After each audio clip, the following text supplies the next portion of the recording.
Il n'a jamais surmonté la disparition de sa femme. Les années ont passé, mais la douleur n'est jamais partie. Il gardait sa photo avec tendresse, où elle portait un pendentif unique, symbolisant l'amour qu'il partageait. Mais dans un restaurant élégant, son fils tira sur sa chemise et pointa la serveuse. Et « Papa, le pendentif de la serveuse est le même que celui de la photo de maman. » Le millionnaire se tourna lentement, et en voyant ce qu'elle portait autour de son cou, il resta figé. C'était le même pendentif que portait sa femme disparue. Le soleil de juin se déversait à travers les vitraux de la petite chapelle d'Auvergne, projetant des faisceaux colorés sur le visage grave de Pierre Perrin. À ses côtés, Mathis, son fils de 17 ans, fixait la plaque commémorative en marbre blanc. Comme chaque année depuis 12 ans, le père et le fils se tenaient là, immobiles dans un silence presque religieux. « 12 ans », murmura Pierre, passant une main dans ses cheveux poivre et sel. « Parfois, j'ai l'impression que c'était hier. » Mathis hocha la tête sans répondre. Pour lui, sa mère, Hélène, était devenue une présence fantomatique, construite à partir des photos éparpillées dans leur manoir et des histoires que son père lui racontait. Une femme qu'il avait à peine connue, mais dont l'absence définissait leur vie quotidienne, Pierre déposa un bouquet de roses blanches, les préférées d'Hélène, sous la plaque. Ses doigts s'attardèrent sur le marbre froid comme s'il caressait une joue. Mathis remarqua une fois de plus ce détail. Ce geste intime qui semblait dire que son père n'avait jamais vraiment accepté que sa femme repose ailleurs que sous cette plaque symbolique. « Tu es prêt ?»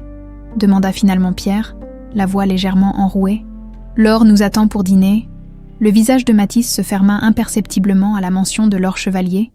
La directrice financière des entreprises Perrin est fiancée de son père depuis 6 mois, une femme élégante, efficace et dotée d'une ambition que même un adolescent comme lui pouvait percevoir derrière ses sourires calculés.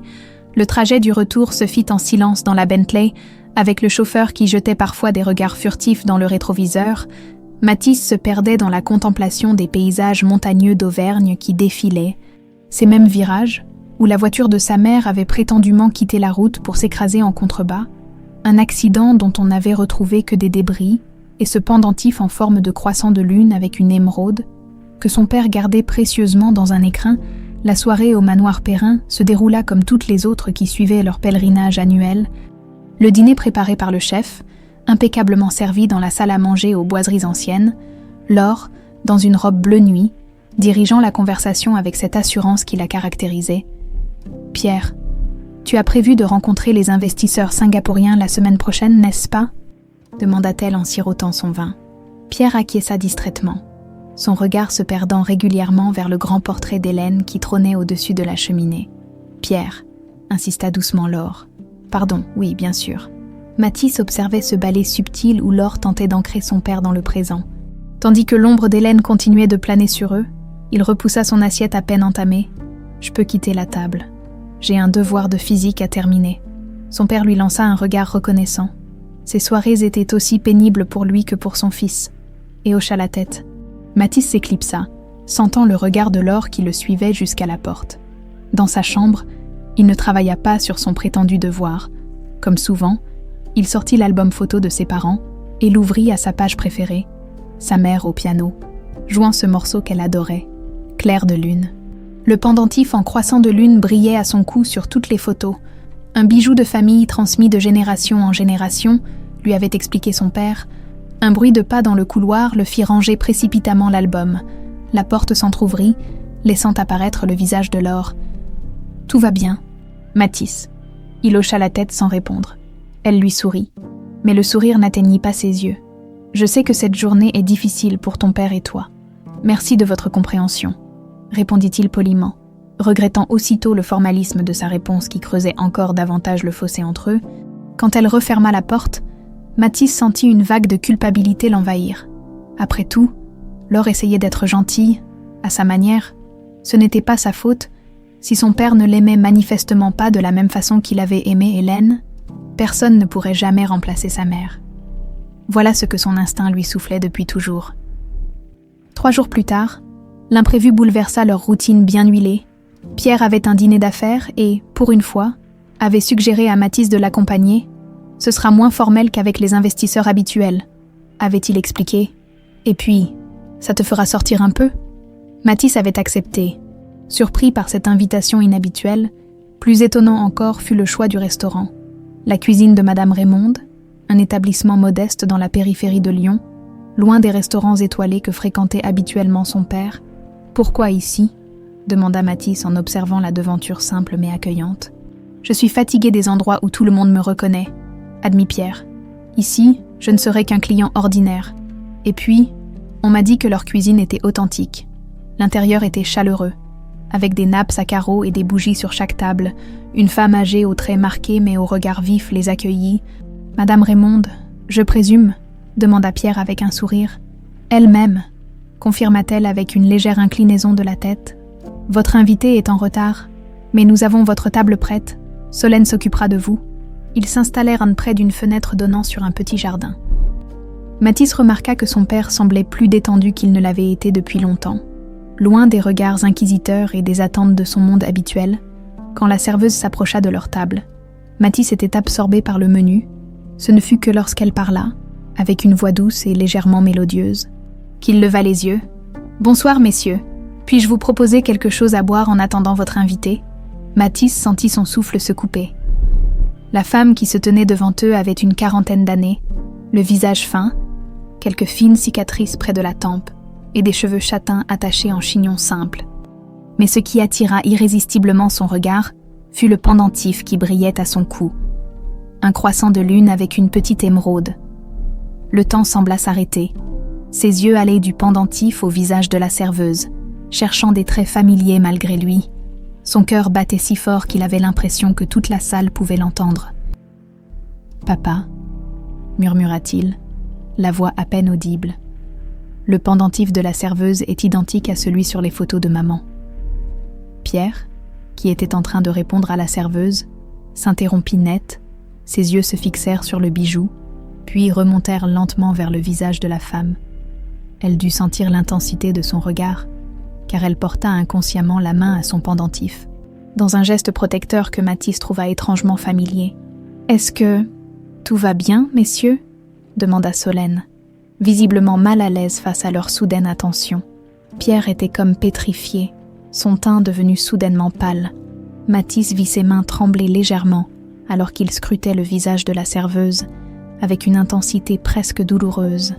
Dans l'embrasure de la porte de la cuisine, Madame Raymonde observait la scène, son regard soudain alerte et méfiant.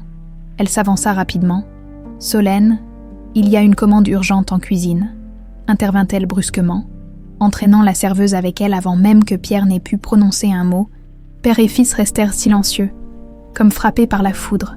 Autour d'eux, le restaurant continuait de bourdonner de conversation, mais ils étaient désormais isolés dans une bulle de stupéfaction.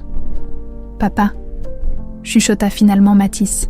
« Tu as vu, ce n'est pas seulement le pendentif, son visage. » Pierre hocha lentement la tête, ses yeux toujours fixés sur la porte de la cuisine par laquelle Solène avait disparu. « Je l'ai vu, Mathis, » répondit-il enfin, la voix rauque d'émotion. « Je l'ai vu. » Le bureau d'André Masson sentait le café froid et les cigarettes éteintes à la hâte, ancien inspecteur reconverti en détective privé après des accusations de corruption qu'il avait toujours niées.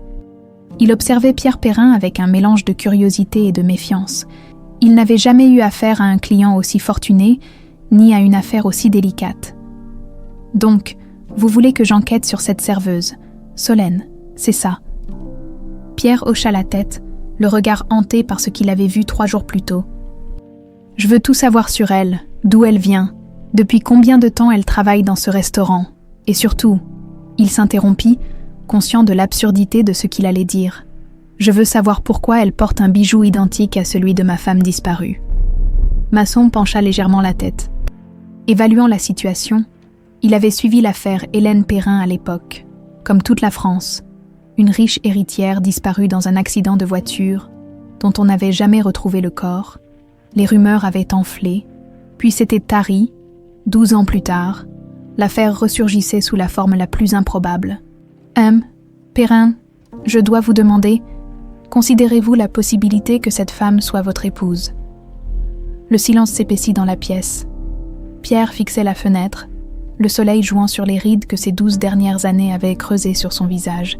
« Je ne sais pas quoi penser, admit-il finalement. Elle lui ressemble, mais pas exactement. Il y a ses cicatrices, sa façon différente de se coiffer. Et puis, 12 ans, c'est long. Nous avons tous changé. Masson griffonna quelques notes. Je m'occupe de ça, discrètement, comme vous l'avez demandé, en quittant le bureau miteux du détective. Pierre sentit un poids étrange sur ses épaules. Était-il en train de trahir Laure en poursuivant ce fantôme, ou trahissait-il la mémoire d'Hélène en ne retournant pas immédiatement confronter cette serveuse? 3 jours plus tard, le téléphone de Pierre vibra alors qu'il terminait une réunion avec ses investisseurs. Le nom de Masson s'affichait sur l'écran.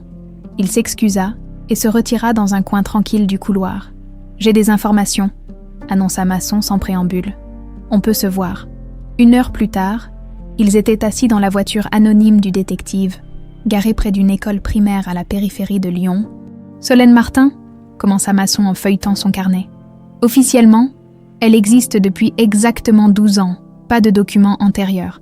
Elle est apparue comme par magie dans les registres municipaux en juin 2013, 2 semaines après la disparition de votre femme. » Pierre sentit son cœur s'accélérer. Elle a été trouvée errant sur une route secondaire à moins de 30 km du lieu de l'accident présumé de votre épouse. D'après les dossiers médicaux que j'ai pu consulter, ne me demandez pas comment. Elle souffrait d'amnésie dissociative traumatique suite à de graves blessures à la tête. Et il marqua une pause, observant attentivement la réaction de Pierre. Elle était enceinte de quelques semaines sans le savoir. Pierre pâlit visiblement, se remémorant leurs derniers mois ensemble.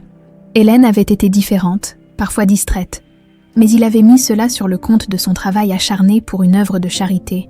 Et sa fille, Chloé Martin, 11 ans, élève brillante, particulièrement en mathématiques, Masson sortit son téléphone et montra une photo prise à distance. Une fillette aux cheveux châtain clair sortait de l'école, le visage illuminé par un large sourire. Pierre fixa l'image, cherchant des traits familiers. Les yeux peut-être, quelque chose dans la façon dont elle penchait légèrement la tête lui rappelait sa propre mère sur les portraits de famille. Qui s'est occupé d'elle, après qu'elle ait été trouvée, je veux dire. C'est là que ça devient intéressant, répondit Masson. Madame Raymonde, la propriétaire du restaurant, elle a pris Solène sous son aile dès sa sortie de l'hôpital, lui a offert un logement, un travail, l'a aidée pendant sa grossesse. Pierre fronça les sourcils. Quel lien entre elles? Officiellement, aucun, juste une bonne samaritaine, mais j'ai creusé un peu. Il tourna une page de son carnet. Raymonde Dupuis a travaillé comme gouvernante chez les Perrin pendant près de 20 ans. Elle a été licenciée quelques mois avant la disparition de votre femme, accusée de vol, apparemment. Le choc frappa Pierre comme une gifle. Il se souvenait vaguement de cette histoire, mais il avait laissé Laure gérer la situation. Trop absorbé par ses propres projets d'expansion, à cet instant précis, la porte de l'école s'ouvrit à nouveau, et Solène apparut. Elle portait une simple robe d'été, et son pendentif en croissant de lune brillait au soleil. La fillette courut vers elle, et Solène l'étreignit avec une tendresse évidente. Elles s'éloignèrent, main dans la main, inconscientes d'être observées. « Elle ne se souvient de rien ?» demanda Pierre, incapable de détacher son regard des 2 silhouettes qui s'éloignaient. D'après les rapports médicaux, elle souffre d'amnésie totale concernant sa vie avant l'accident, mais... Masson hésita. Madame Raymonde a confié à une infirmière que Solène se réveillait parfois en criant un prénom pendant les premiers mois. Pierre retint son souffle. Quel prénom? Mathis. La nuit tombait sur Lyon quand Pierre rentra au manoir. Laure l'attendait dans le salon, un verre de vin à la main. Elle étudiait des documents financiers, ses lunettes de lecture lui donnant cet air sérieux qui contrastait avec son élégance naturelle. « Tu rentres tard ?» remarqua-t-elle, sans lever les yeux. « Le conseil d'administration s'est prolongé ?»« Oui, » mentit Pierre. « Des complications avec le projet de Marseille ?» Elle hocha la tête, satisfaite de cette explication qui correspondait à ce qu'elle savait de son agenda. Mathis est sorti avec des amis. Il devrait rentrer pour le dîner. Pierre se servit un whisky, tentant de masquer son trouble. Comment annoncer à sa fiancée qu'il venait peut-être de retrouver sa femme disparue? Comment expliquer à Mathis qu'il avait potentiellement une demi-sœur dont personne ne connaissait l'existence? Le téléphone de Laure sonna. Elle répondit brièvement, avant de se lever avec une expression contrariée. « Je dois passer au bureau. Hector a besoin de mon avis sur un contrat. Je serai de retour pour dîner. »« Hector Chevalier ?» Le frère de Laure et avocat principal des entreprises Perrin, Pierre n'avait jamais particulièrement apprécié l'homme. Mais il était brillant, et Laure lui faisait une confiance aveugle. Une fois seul, Pierre se dirigea vers son bureau privé. Il déverrouilla le tiroir où il conservait les affaires personnelles d'Hélène, que les enquêteurs avaient retrouvées sur le lieu de l'accident. Le pendentif en croissant de lune était là, identique à celui que portait Solène. Comment était-ce possible? Y avait-il 2 exemplaires du bijou de famille? Il était perdu dans ses pensées, quand Mathis rentra, le surprenant dans son bureau. « Papa, tout va bien ?» Pierre sursauta, refermant précipitamment le tiroir. « Oui, comment était ta journée ?» Mathis haussa les épaules. « Normal, mais toi, tu as l'air bizarre depuis qu'on a vu cette serveuse au restaurant. » Pierre hésita. Son fils méritait la vérité, ou du moins ce qu'il en savait jusqu'à présent. « Mathis, assieds-toi. Je dois te parler de quelque chose. » Au même moment, à quelques kilomètres de là, Solène bordait Chloé dans leur petit appartement au-dessus du restaurant. La fillette tenait un livre de problèmes mathématiques bien trop avancé pour son âge. « Maman ?» demanda-t-elle soudain. « Pourquoi je n'ai pas de papa comme les autres enfants ?» Solène caressa doucement les cheveux de sa fille, formulant pour la 1000e fois la même réponse douloureuse. « Parfois, la vie nous sépare des personnes qu'on aime. Ton père, il ne sait pas que tu existes, mon cœur. Mais pourquoi tu ne te souviens pas de lui ?» Solène toucha inconsciemment son pendentif. Comme elle le faisait toujours, quand l'angoisse du passé perdu la submergeait, « Tu sais que j'ai eu un accident avant ta naissance. J'ai perdu tous mes souvenirs. Mais ce pendentif, » elle sourit tristement, « c'est la seule chose qui me reste de ma vie d'avant. » Ce qu'elle ne disait pas à sa fille. C'étaient ses rêves récurrents où un petit garçon l'appelait « maman ». Ces fragments de mélodie qui surgissaient parfois dans sa mémoire, sans qu'elle sache d'où ils venaient. Cette sensation étrange qu'elle avait ressentie en servant cet homme et son fils au restaurant quelques jours plus tôt, dans l'embrasure de la porte. Madame Raymonde observait silencieusement, le visage marqué par la culpabilité et la peur. Elle savait que les fantômes du passé venaient de ressurgir et que les secrets qu'elle avait protégés pendant 12 ans menaçaient désormais de tout emporter sur leur passage. Chloé fixait l'enveloppe posée sur la table de la cuisine avec une curiosité mêlée d'incrédulité. L'en-tête dorée de l'Institut Saint-Exupéry, l'école la plus prestigieuse de Lyon, brillait sous la lumière matinale. « Je ne comprends pas », murmura Solène en relisant la lettre. « Une bourse d'études complète. Mais nous n'avons rien demandé ?» Madame Raymonde s'affairait près de la cuisinière, évitant soigneusement de croiser le regard interrogateur de Solène. « C'est certainement grâce à tes résultats exceptionnels en mathématiques, ma chérie, » dit-elle à Chloé avec un sourire forcé. « Ta réputation a dû te précéder. » Chloé caressait le papier épais de l'enveloppe. « Est-ce que je peux y aller ?»« Maman, s'il te plaît. » Solène hésitait. Cette école était celle des enfants de l'élite lyonnaise. PDG, politiciens, vieille fortune. Quel serait le regard des autres élèves sur la fille d'une simple serveuse de restaurant ? Les uniformes sont fournis, les fournitures également, précisa Madame Raymonde, en déposant un bol de chocolat chaud devant Chloé. Et puis, ce serait un crime de priver le monde de ce petit génie. Le regard de Solène se posa sur sa fille dont les yeux brillaient d'espoir. Depuis toujours, Chloé montrait une aptitude presque surnaturelle pour les chiffres et les problèmes complexes. Les professeurs de son école actuelle avaient même suggéré de lui faire sauter une classe. Mais Solène avait refusé, craignant les conséquences sociales. « C'est d'accord », céda-t-elle finalement. Mais au premier problème, on reconsidérera la situation. Le cri de joie de Chloé résonna dans la petite cuisine. Ce que Solène ignorait, c'est que derrière la porte entr'ouverte de son appartement, Madame Raymonde exhalait un soupir de soulagement. Son ancien contact au conseil d'administration de l'école, une dette de longue date qu'elle venait enfin de réclamer, avait tenu parole. Mathis faisait rebondir distraitement une balle contre le mur de sa chambre, repassant en boucle la conversation de la veille avec son père. Une femme amnésique trouvée près du lieu de l'accident de sa mère, portant un bijou identique et qui aurait crié son prénom dans son sommeil, c'était le scénario d'un mauvais film, pas la réalité, et pourtant, son téléphone vibra, un message de son père. « Peux-tu rentrer directement après les cours aujourd'hui ? J'ai quelque chose à te montrer. » Intrigué, Mathis se rendit en cours, l'esprit ailleurs. Ce fut dans la salle de sciences que la journée prit une tournure inattendue. M, Bertrand, leur professeur, annonça l'arrivée d'une nouvelle élève. « Je vous présente Chloé Martin. Elle nous rejoint dans le cadre du programme d'excellence scientifique. Une fillette aux longs cheveux châtains entra timidement, son regard intelligent balayant rapidement la salle. « Chloé a un talent exceptionnel pour les mathématiques », continua le professeur. « Bien qu'elle ait quelques années de moins que vous, elle participera à certains de vos projets scientifiques. J'attends de vous le meilleur accueil. » Des murmures parcoururent la classe. Mathis observa la nouvelle venue avec curiosité. Il y avait quelque chose de familier dans son visage, mais il n'arrivait pas à identifier quoi exactement. « Pour le projet de fin de trimestre, poursuivit Bertrand, vous travaillerez en binôme. Mathis, comme tu es notre autre prodige scientifique, je te confie Chloé. » Les deux jeunes gens se retrouvèrent assis côte à côte, étudiant le dossier du projet, une étude sur les fractales et leurs applications. « Tu aimes les maths ?» demanda maladroitement Mathis pour briser la glace. « J'adore ça », répondit Chloé avec une soudaine animation. Les chiffres ne mentent jamais, contrairement aux gens. Cette réponse, à la fois mature et légèrement cynique, surprit Mathis. « Qu'est-ce que tu veux dire ?» Chloé haussa les épaules. « Quand ta vie commence par un grand point d'interrogation, tu t'attaches à ce qui est certain. 1 + 1 fera toujours 2. » Mathis voulut poursuivre, intrigué. Mais le professeur réclama leur attention, pendant le reste du cours. Il observa discrètement Chloé. Sa façon de pencher légèrement la tête quand elle réfléchissait lui rappelait quelqu'un, mais il n'arrivait pas à mettre le doigt dessus. À la fin du cours, sans vraiment savoir pourquoi, il lui proposa de la raccompagner. « Non merci », répondit-elle avec un petit sourire.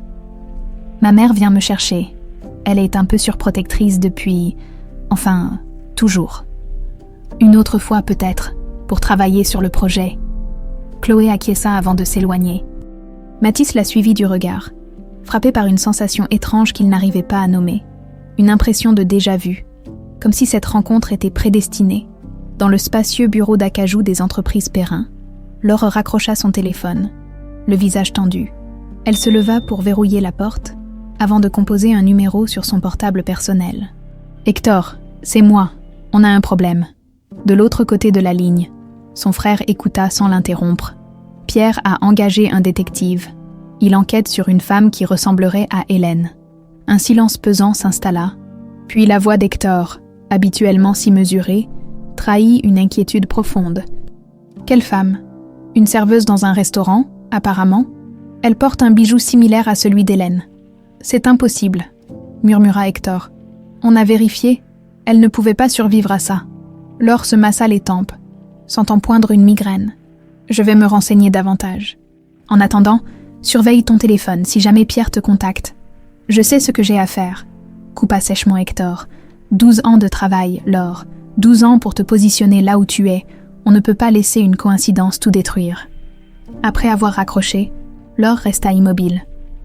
Fixant le portrait de Pierre sur son bureau, dans 6 mois, elle serait Madame Perrin, à la tête d'un empire immobilier. Elle avait attendu patiemment, construisant méthodiquement sa position, gagnant la confiance de Pierre jour après jour. Rien ni personne ne viendrait se mettre en travers de son chemin. Surtout pas un fantôme du passé. Au restaurant, Solène s'activait pour le service du midi, mais son esprit était ailleurs. Depuis la visite de ce client et son fils, quelque chose s'était réveillé en elle. Des images fugaces, des sensations, comme si une partie de son cerveau luttait pour émerger d'un long sommeil. Elle manipulait machinalement des vers quand les premières notes d'une mélodie s'élevèrent de la radio de la cuisine. Clair de lune, de Debussy. Ses mains se figèrent. Une vague de vertige la submergea, si violente qu'elle dut s'appuyer contre le comptoir, des mains sur un clavier de piano, des partitions éparpillées, un salon élégant baigné de lumière, un petit garçon qui l'écoutait jouer. Fasciné, Solène. La voix inquiète de Madame Raymonde la ramena brutalement à la réalité. Les verres qu'elle tenait s'étaient fracassés au sol. « Pardon, balbutia-t-elle. J'ai eu un vertige. »« Assieds-toi, » ordonna Madame Raymonde en l'entraînant vers une chaise. « Tu es toute pâle. »« Cette musique, » murmura Solène. « J'ai vu, j'ai senti. » Elle porta la main à son pendentif, s'y accrochant comme à une bouée. Le visage de Madame Raymonde se durcit imperceptiblement. « Ce n'est rien, ma chérie, juste de la fatigue. Je vais éteindre cette radio et te préparer une tisane. » Mais Solène savait que ce n'était pas rien. Ces flashs devenaient plus fréquents, plus intenses, comme si quelque chose s'était fissuré dans le mur qui la séparait de son passé, et pour la première fois en 12 ans, elle se demandait si ce mur n'avait pas été délibérément maintenu en place. En fin d'après-midi, Mathis rentra directement au manoir comme demandé. Il trouva son père dans son bureau privé, entouré de vieilles photos éparpillées. « Assieds-toi » dit Pierre en lui désignant un fauteuil. Il poussa vers son fils une photo d'Hélène adolescente, posant devant un piano à queue. « Regarde bien » insista-t-il. Mathis examina la photo, perplexe. « C'est maman, oui. Et alors ? Maintenant, regarde ça. » Pierre lui tendit son téléphone. À l'écran, une photo prise à distance montrait Chloé Martin sortant de l'école. Mathis écarquilla les yeux. Faisant l'aller-retour entre les deux images, la ressemblance était troublante. Pas évidente au premier abord, mais indéniable lorsqu'on prenait le temps d'observer la même courbe de sourcils, la même façon de tenir la tête, certains traits qui semblaient en faire écho à ceux de sa mère adolescente. « Qui est-ce » demanda-t-il, bien qu'il connaisse déjà la réponse. « Chloé Martin, la fille de Solène, la serveuse du restaurant. » Pierre hésita. « Elle est née 8 mois après la disparition de ta mère, et j'ai de bonnes raisons de croire que Solène pourrait être. »« Maman » compléta Mathis dans un souffle. Le téléphone de Pierre vibra. Un message de Masson. « Nouvelles informations. Urgente. RDV demain, 8h. » Père et fils échangèrent un regard lourd de questions sans réponse, ignorant que leur monde était sur le point de basculer définitivement, à quelques kilomètres de là, sur le chemin du retour de l'école. Chloé interrogeait sa mère. « Il est bizarre.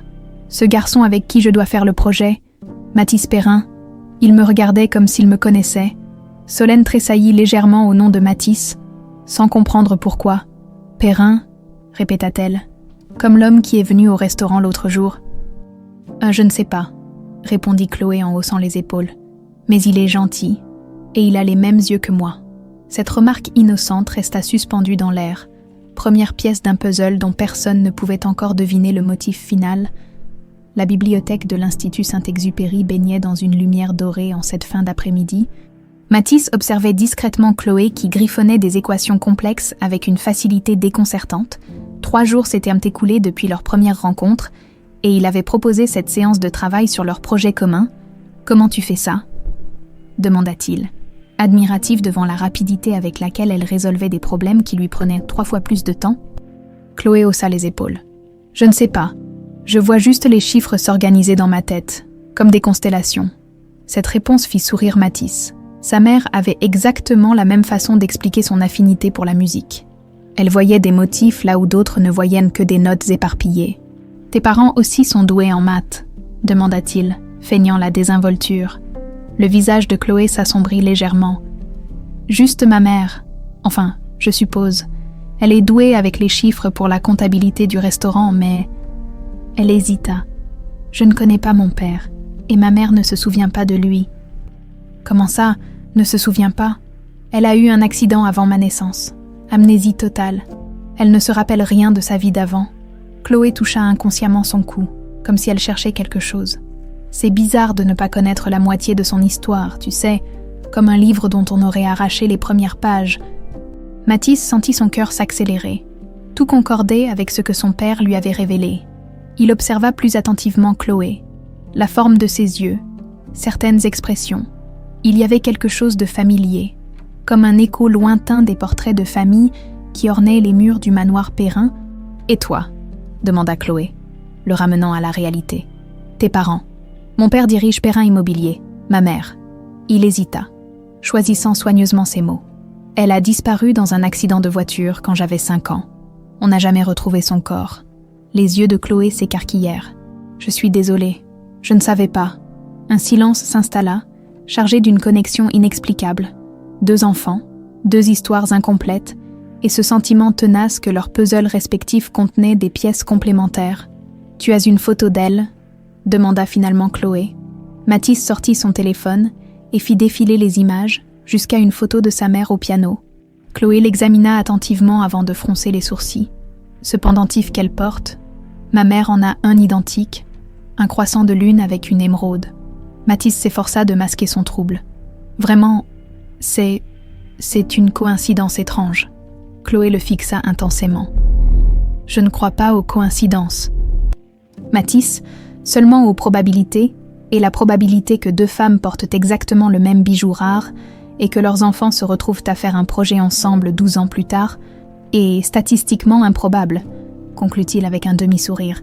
Ils se regardèrent un long moment, comprenant silencieusement qu'ils venaient de franchir une frontière invisible. Qu'importe où cette découverte les mènerait, ils y iraient ensemble. Le bureau d'Hector Chevalier, situé au dernier étage d'une tour moderne du quartier d'affaires, offrait une vue panoramique sur Lyon. Laure faisait les 100 pas tandis que son frère, impeccablement vêtu comme toujours, lisait un dossier que Masson avait constitué sur Solène.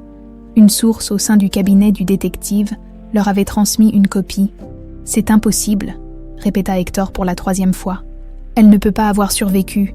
J'ai vérifié moi-même. » « Apparemment, si, » répliqua sèchement Laure. « Et maintenant, elle travaille dans un restaurant où Pierre l'a vue par hasard. Le destin a un sens de l'humour particulièrement tordu. » Hector se massa les tempes. « Le pendentif ne prouve rien.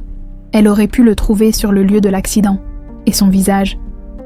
Et le fait qu'elle soit apparue exactement à ce moment-là, enceinte qui plus est, Laure secoua la tête. « Ne nous voilons pas la face, Hector. C'est elle. » Hector se leva et ferma soigneusement la porte de son bureau avant de revenir vers sa sœur. « Qu'est-ce qu'on fait maintenant ?» demanda-t-il à voix basse. Laure se tenait devant la baie vitrée, observant la ville qui s'étendait à ses pieds.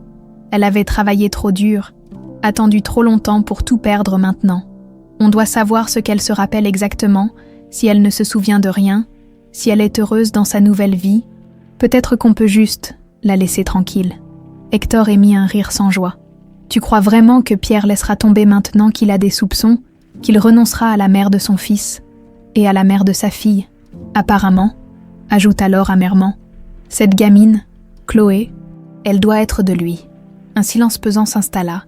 La décision qui se profilait était lourde de conséquences. « Surveille-les », ordonna finalement Laure. « Pierre, le détective, cette Solène, je veux savoir chacun de leurs mouvements. S'ils se rapprochent trop de la vérité. » Elle laissa sa phrase en suspens. Mais Hector n'avait pas besoin qu'elle la termine. Il avait déjà pris des décisions difficiles pour protéger sa sœur 12 ans auparavant. Il le referait si nécessaire. De retour au manoir, Mathis était inhabituellement silencieux pendant le dîner. Pierre et Laure échangeaient des banalités, mais l'adolescent sentait la tension sous-jacente. Les regards que Laure lançait à son père, quand elle pensait que personne ne la voyait. « Je monte travailler sur mon projet », annonça-t-il après le dessert. Dans sa chambre, il sortit un carnet neuf et commença à noter tout ce qu'il avait appris, les coïncidences, les dates, les similarités entre Chloé et les portraits de sa grand-mère paternelle.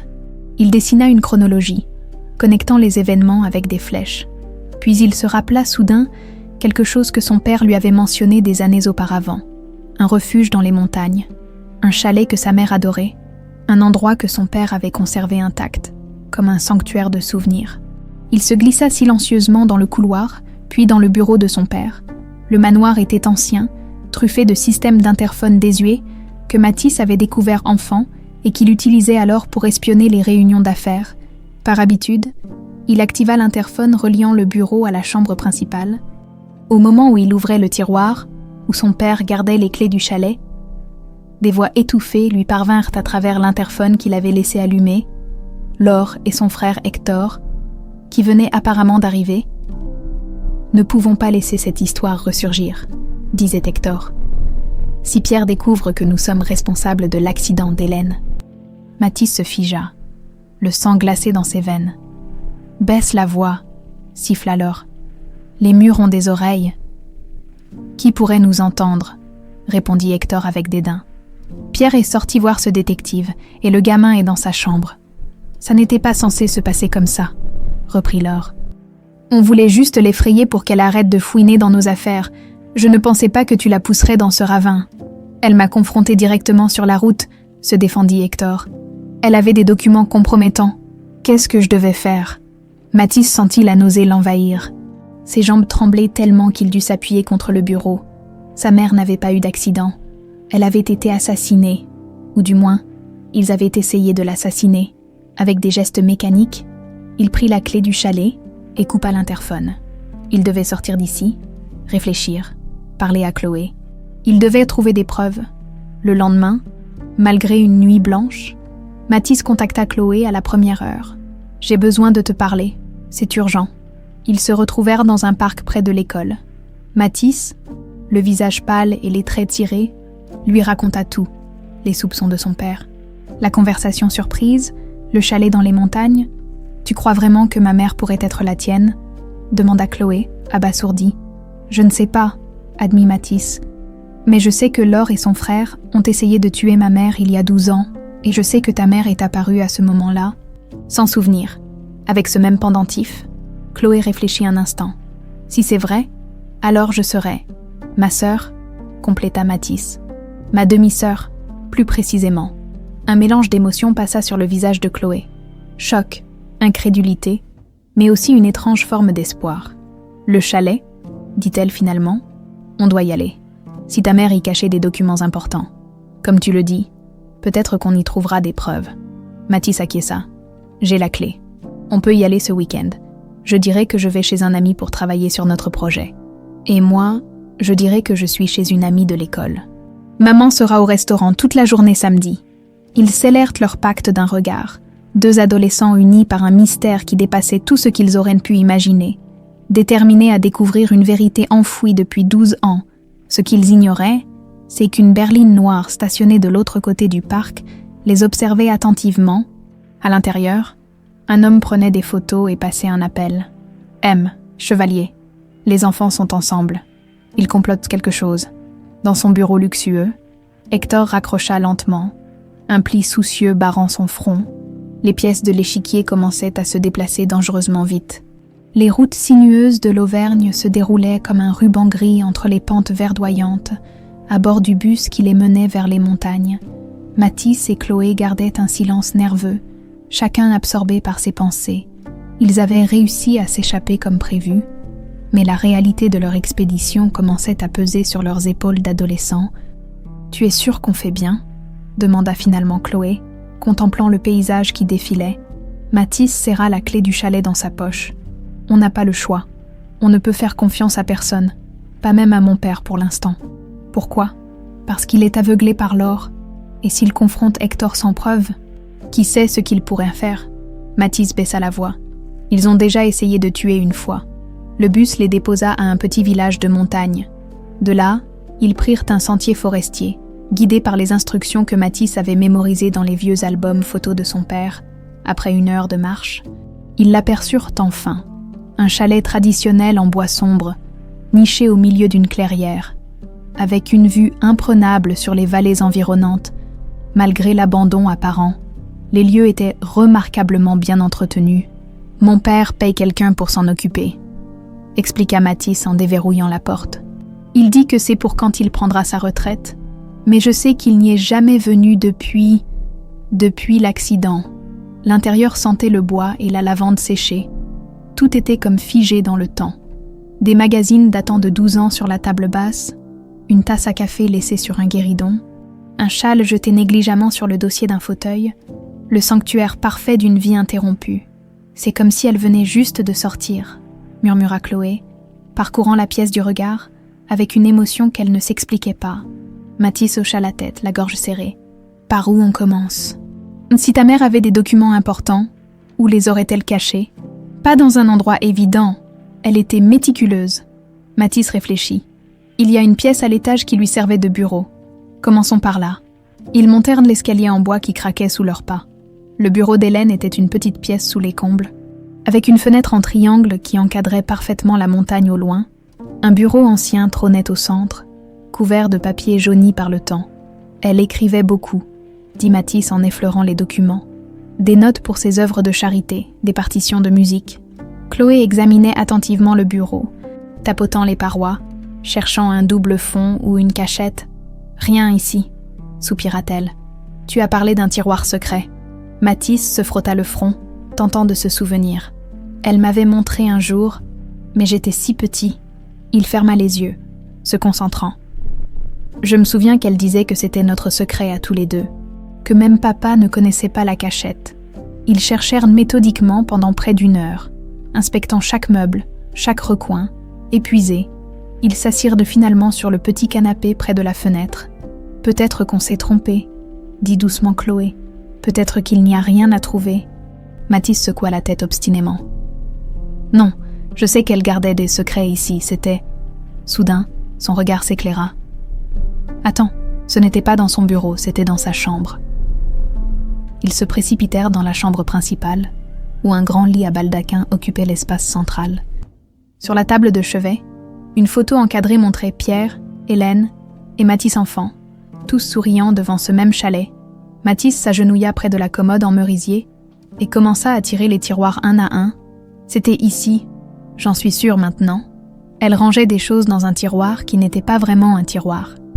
Il vida complètement le contenu du dernier tiroir, des écharpes de soie et des gants délicatement pliés, puis appuya sur différents points du fond en bois. Chloé l'observait avec une intensité grandissante. « Et c'est les coins ?» suggéra-t-elle. Mathis pressa le coin droit, puis le gauche. Un déclic se fit entendre, et le fond du tiroir se souleva légèrement. « Je l'ai trouvé !» s'exclama-t-il, le cœur battant. Dans la cachette peu profonde se trouvait un carnet relié en cuir bordeaux, fermé par un petit cadenas, ainsi qu'une clé USB et plusieurs coupures de presse, avec des mains tremblantes. Mathis sortit les documents. Le cadenas du journal était ouvert, comme si quelqu'un avait consulté son contenu récemment. « Elle notait tout ici », murmura-t-il en feuilletant les pages couvertes d'une écriture élégante et serrée. Des observations sur les transactions des entreprises Perrin, des irrégularités qu'elle avait repérées. Chloé lisait par-dessus son épaule, son visage s'assombrissant à mesure qu'elle comprenait. Elle enquêtait sur un système de blanchiment d'argent, résuma-t-elle, orchestré par Hector Chevalier, sans que ton père soit au courant. Mathis tourna les pages jusqu'aux dernières entrées. Son souffle se coupa en lisant la date. Le jour même de la disparition de sa mère. « J'ai rassemblé suffisamment de preuves pour confronter Pierre ce soir, » lut-il à voix haute. « Je ne peux plus garder le silence sur ce que fait Hector avec nos entreprises. Pierre doit savoir que son beau-frère utilise nos sociétés comme façade pour des opérations douteuses. J'ai préparé un dossier complet, avec copie des transferts suspects vers ces sociétés écrans au Caïman. » Sa voix se brisa en lisant les dernières lignes. « J'ai aussi une nouvelle merveilleuse à annoncer à Pierre ce soir. Après tant d'essais et de déceptions, c'est enfin arrivé. Le test est positif. Je suis enceinte de 2 mois. Notre famille va s'agrandir. Et Mathis aura enfin ce petit frère ou cette petite sœur qu'il réclame depuis si longtemps. » Chloé porta sa main à sa bouche, les yeux brillants de larmes. « C'était moi, » chuchota-t-elle. Elle parlait de moi. Mathis acquiesça silencieusement, trop ému pour parler. Puis il se ressaisit et continua de fouiller la cachette. Sous le journal se trouvèrent des photos, des relevés bancaires, des copies de transferts, tout ce qu'Hélène avait compilé comme preuve. « Elle n'a jamais eu l'occasion de montrer tout ça à mon père, » dit-il amèrement. Hector l'a intercepté avant. Chloé examinait la clé USB. « Tu penses que ces preuves sont encore valables aujourd'hui ? Je ne sais pas. Mais c'est tout ce qu'on a. » Mathis rangea soigneusement les documents dans son sac à dos. « On doit montrer ça à mon père, mais pas chez nous, pas là où Laure pourrait nous entendre. » Un bruit soudain à l'extérieur les fit sursauter. Le craquement d'une branche, comme si quelqu'un marchait vers le chalet. « Tu attends quelqu'un » chuchota Chloé, soudain pâle. Mathis secoua la tête, le sang gelé dans ses veines. Il se précipita vers la fenêtre et aperçut une silhouette qui s'approchait. Un homme en costume sombre qu'il ne reconnaissait pas. « On doit partir. »« Maintenant » souffla-t-il en attrapant son sac. Ils dévalèrent l'escalier silencieusement et sortirent par la porte de derrière, se faufilant dans les bois au moment même où l'inconnu contournait le chalet. Pendant ce temps, au restaurant, la cuisine de Madame Raymonde, Solène avait de plus en plus de mal à se concentrer sur son service. Depuis plusieurs jours, les maux de tête et les flashs de mémoire s'intensifiaient. Ce matin, en se regardant dans le miroir, elle avait eu un moment de dissociation terrifiante, comme si le visage qui lui rendait son regard n'était pas tout à fait le sien, ou plutôt, comme si c'était son visage, mais pas celui qu'elle était censée avoir. « Tu devrais rentrer te reposer », suggéra Madame Raymonde en la voyant vaciller, après avoir laissé tomber une assiette. « Tu es pâle comme un linge. Je ne comprends pas ce qui m'arrive, » murmura Solène en s'asseyant lourdement. « Ces images dans ma tête, elles sont si réelles. Un grand manoir, un piano, un petit garçon. » Le visage de Madame Raymonde se crispa imperceptiblement. « Ce sont juste des fragments aléatoires, ma chérie. Le cerveau fait parfois des connexions étranges. Tu devrais consulter le docteur Laurent. Il pourrait ajuster ton traitement. Solène hocha distraitement la tête. Mais pour la première fois en 12 ans, elle commençait à douter des explications de sa bienfaitrice. Ces images ne semblaient pas aléatoires. Elles formaient une constellation de plus en plus cohérente. Et puis, il y avait cette inquiétude grandissante pour Chloé. Sa fille lui avait menti ce matin. Elle en était certaine. Chloé n'était pas chez une amie pour travailler sur un projet scolaire. Après son départ, Solène avait trouvé un ticket de bus pour l'Auvergne dans la corbeille de sa chambre. Pourquoi l'Auvergne? Que pouvait bien chercher sa fille dans ces montagnes? Précisément là où, selon Madame Raymonde, on l'avait retrouvée errante et sans mémoire 12 ans plus tôt. Trop de coïncidences s'accumulaient. Le client du restaurant avec son fils, ce pendentif qu'elle ne pouvait expliquer, mais dont elle ne se séparait jamais, ses souvenirs qui ressurgissaient, le mur de son amnésie commençait à se fissurer, et Solène n'était plus certaine de vouloir le maintenir debout. Dans son petit appartement au-dessus du restaurant, Madame Raymonde ouvrait un tiroir fermé à clé et sortait une lettre médicale qu'elle n'avait jamais montrée à Solène. Le diagnostic était sans appel. Cancer du pancréas en phase terminale, 3 mois tout au plus. Pas maintenant, murmura-t-elle en fixant le document. Je ne peux pas partir maintenant, pas avant d'avoir réparé ce que j'ai fait. L'enveloppe beige portant le logo du laboratoire d'analyse médicale trônait sur le bureau de Pierre. Comme une bombe à retardement, ses mains tremblaient légèrement alors qu'il l'ouvrait. Les tests ADN qu'il avait secrètement commandés. Un échantillon de Matisse, un cheveu de Chloé prélevé discrètement lors d'une visite au restaurant, et sa propre salive. Ses yeux parcoururent rapidement le document, s'arrêtant sur la conclusion sans équivoque, probabilité de parenté directe entre les échantillons A et C, Pierre et Chloé, supérieure à 99,9%, probabilité de parenté au premier degré entre les échantillons B et C, Matisse et Chloé, de type demi-fratrie, 99,7%, Pierre s'effondra dans son fauteuil. Le souffle coupé, ce n'était plus une théorie ou un espoir fou. C'était une certitude scientifique. Chloé était sa fille biologique, ce qui signifiait que Solène était Hélène, sa femme, vivante depuis 12 ans à quelques kilomètres de chez lui, sans aucun souvenir de sa vie antérieure. Le téléphone sonna. Le faisant sursauter, c'était Masson. « J'ai du nouveau », annonça le détective. « J'ai retrouvé le médecin qui a soigné Solène après qu'elle ait été découverte. Il a gardé des notes personnelles qu'il n'a jamais intégrées au dossier officiel. » Quel genre de notes? Le traumatisme crânien n'était pas accidentel. Il a noté des marques qui suggéraient clairement qu'elle avait été frappée avec un objet contondant avant de tomber. Un silence pesant s'installa avant que Masson n'ajoute « Ce n'était pas un accident, homme Perrin. Quelqu'un a essayé de la tuer. » Pierre raccrocha, l'esprit en ébullition. Il devait voir Solène immédiatement, lui parler, peut-être essayer de réveiller ses souvenirs. Il quitta son bureau précipitamment, ignorant les appels de sa secrétaire. 20 minutes plus tard, il poussait la porte la cuisine de Madame Raymonde. Le restaurant était presque vide en ce milieu d'après-midi. Solène essuyait des verres derrière le comptoir. Son pendentif captant la lumière du soleil, en le voyant entrer, elle se figea, comme si une partie d'elle-même reconnaissait l'homme qui avait partagé sa vie. « Bonjour », dit Pierre, la voix légèrement enrouée par l'émotion. « Pouvons-nous parler ?» Solène lança un regard nerveux vers la cuisine d'où Madame Raymonde les observait. Je suis en service. S'il vous plaît, c'est important. » Quelque chose dans son regard, une détresse sincère, une supplication silencieuse, la fit céder. Elle hocha la tête et lui indiqua une table dans le coin le plus reculé de la salle. Une fois assis face à face, Pierre sortit lentement une photo de sa poche et la posa sur la table. C'était Hélène, radieuse dans une robe d'été, tenant le même pendentif en croissant de lune entre ses doigts. « Vous la reconnaissez ?» demanda-t-il doucement. Solène fixa la photo, son visage passant de la confusion à une forme de douleur presque physique. Elle porta inconsciemment la main à son pendentif. « Non, je devrais. » Pierre respira profondément. « Cette femme s'appelle Hélène Perrin, ma femme. Elle a disparu il y a 12 ans dans un accident de voiture en Auvergne. On n'a jamais retrouvé son corps, juste ce pendentif. » Il désigna le bijou au cou de Solène. « Ce pendentif ?» Solène secoua la tête. Comme pour repousser des pensées troublantes, « C'est impossible. J'ai toujours eu ce bijou, depuis depuis aussi longtemps que je me souvienne. Et depuis quand vous souvenez-vous exactement ? Le silence qui suivit était assourdissant. Solène avait l'air d'une biche prise dans les phares d'une voiture. Terrifiée et incapable de s'échapper. « 12 ans », murmura-t-elle finalement. « Je me suis réveillée dans un hôpital il y a 12 ans sans aucun souvenir. » Pierre sortit alors une seconde photo.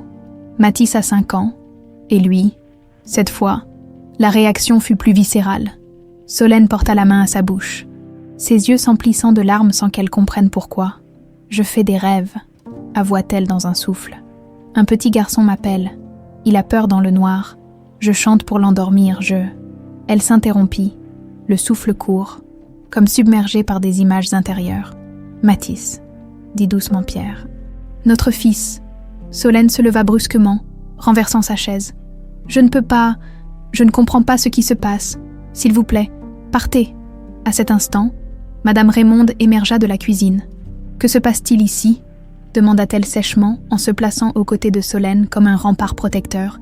Pierre la dévisagea longuement. « Raymonde Dupuis, vous avez travaillé pour nous pendant des années, jusqu'à ce que Laure vous accuse de vol. La vieille femme ne s'y a pas. Je m'occupe de Solène depuis son accident. Elle n'a pas besoin qu'on vienne bouleverser sa vie avec des histoires sans fondement. » Sans fondement. Pierre sortit les résultats du test ADN. Chloé est ma fille, ce qui fait de Solène ma femme, Hélène. Le visage de Madame Raymonde se décomposa, mais elle se reprit rapidement. « Partez maintenant, ou j'appelle la police. » Pierre jeta un dernier regard à Solène, dont le visage reflétait désormais une souffrance immense. Comme si deux réalités incompatibles se battaient en elle. « Je reviendrai », promit-il, avant de sortir. À l'extérieur du restaurant, au volant de sa voiture, Pierre tentait de retrouver son calme. Son téléphone vibra. Un message de Mathis. « Urgent, rencontre-moi au parc avec le vieux Saul, 17h. » Seul. L'inquiétude remplaça momentanément le choc. Pourquoi tant de mystère ? Pierre consulta sa montre, 16h30. Il démarra et se dirigea vers le parc, en attendant son fils sur un banc isolé. Pierre observait les passants, perdu dans ses pensées. Comment allait-il annoncer à Mathis que ses soupçons étaient refondés ? Que sa mère était vivante, qu'il avait une demi-sœur. Mathis arriva finalement, accompagné de Chloé.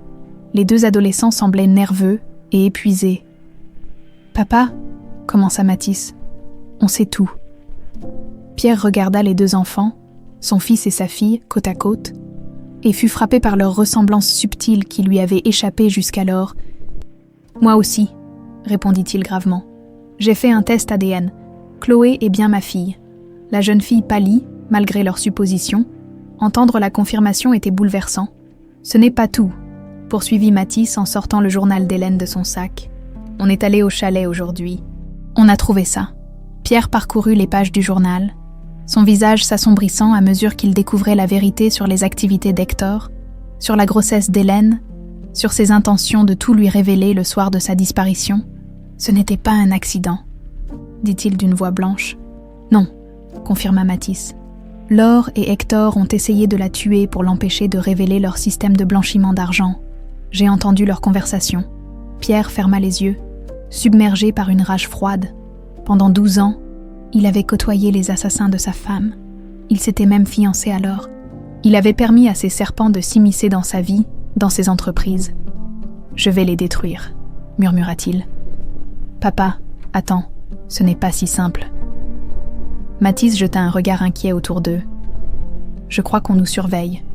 Quelqu'un nous a suivis au chalet. » Chloé prit alors la parole pour la première fois. « Ma mère, je veux dire Hélène, elle ne se souvient de rien. Son amnésie semble réelle, » répondit Pierre. « Mais je crois que ses souvenirs commencent à revenir. Notre rencontre l'a profondément perturbée. »« Et maintenant ?» demanda Mathis. Pierre réfléchit rapidement. « Vous deux, vous restez ensemble. Ne rentrez pas à la maison, Mathis.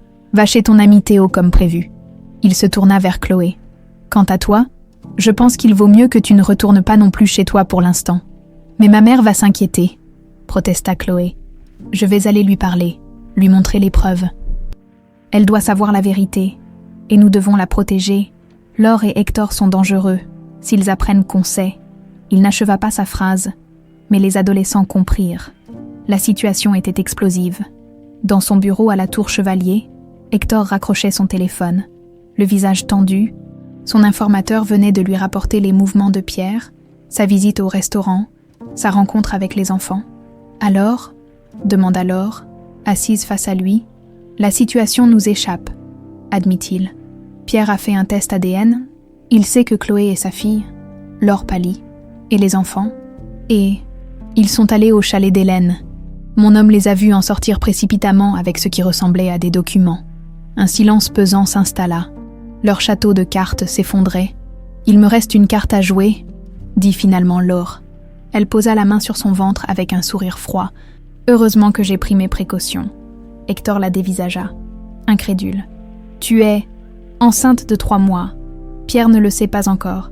J'attendais le bon moment. » Son regard se durcit. « Même avec le retour d'Hélène, même avec cette gamine, il ne pourra pas m'écarter si je porte son enfant. » À cet instant, le téléphone d'Hector sonna à nouveau.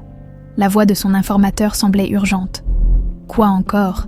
aboya Hector. « M. Chevalier, Pierre Perrin vient d'entrer dans le commissariat central avec une mallette de documents. » Les regards de Laure et Hector se croisèrent. Empreints d'une même panique glacée, le compte à rebours était enclenché. Le cabinet du DER. Laurent était baigné d'une lumière tamisée, créant une atmosphère à la fois apaisante et clinique.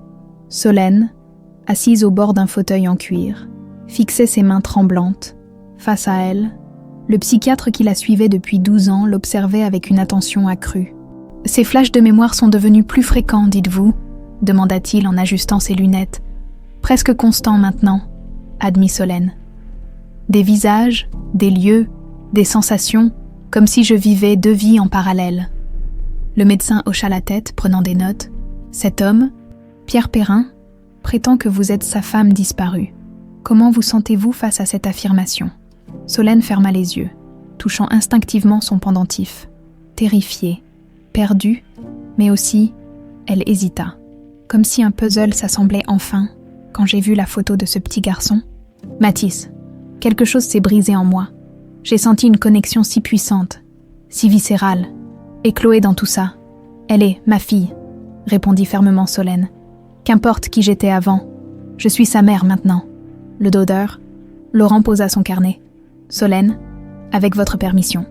J'aimerais essayer une approche plus directe aujourd'hui, une forme d'hypnose légère pour voir si nous pouvons accéder à ces souvenirs qui tentent de refaire surface. » Solène hésita. Pendant des années, le traitement avait consisté à accepter son amnésie, à construire une nouvelle vie sans s'attarder sur le passé perdu. Ce changement d'approche l'inquiétait. « Pourquoi maintenant, pendant 12 ans, vous m'avez conseillé de ne pas forcer les souvenirs ?